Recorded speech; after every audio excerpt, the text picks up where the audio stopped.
तर सांगलीमध्ये पालकमंत्री चंद्रकांत पाटील यांच्या हस्ते ध्वजवंदन करून 77व्या प्रजासत्ताक दिन साजरा करण्यात आलाय। सांगली पोलीस मुख्यालयाच्या क्रीडांगणावर ध्वजवंदनाचा मुख्य सोहळा पार पडलाय।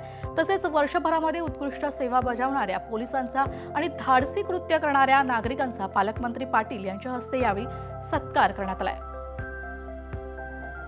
प्रजासत्ताक दिनाच्या सांगली शहर, जिल्हा आणि संपूर्ण महाराष्ट्रातल्या नागरिकांना खूप शुभेच्छा।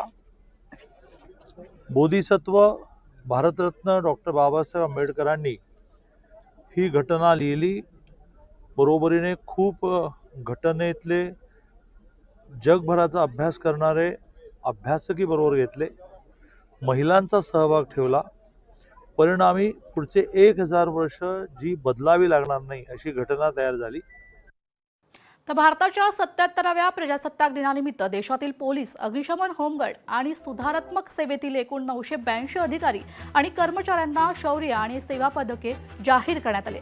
सहाय्यक पोलीस आयुक्त महेश तावडे यांच्यासह महाराष्ट्रातील एकूण 89 अधिकारी आणि कर्मचाऱ्यांना विविध क्षेत्रातील कामगिरीसाठी पुरस्कार जाहीर झालेले आहेत। यामध्ये 31 पोलीस कर्मचाऱ्यांना वीरता पदक, उत्कृष्ट आणि विशिष्ट सेवेसाठी दिले जाणार आहे। तर राष्ट्रपती पदक, पोलीस दलातील 4 अधिकारी आणि सुधारात्मक सेवा विभागातील 2 कर्मचाऱ्यांचा यात समावेश आहे। उल्लेखनीय सेवेसाठी महाराष्ट्रातील पोलीस सेवेतील 40, अग्निशमन सेवेसाठी 4, नागरी संरक्षण, होमगार्ड सेवेतील 3, सुधारात्मक सेवेतील 5 कर्मचाऱ्यांना जाहीर करण्यात आलाय।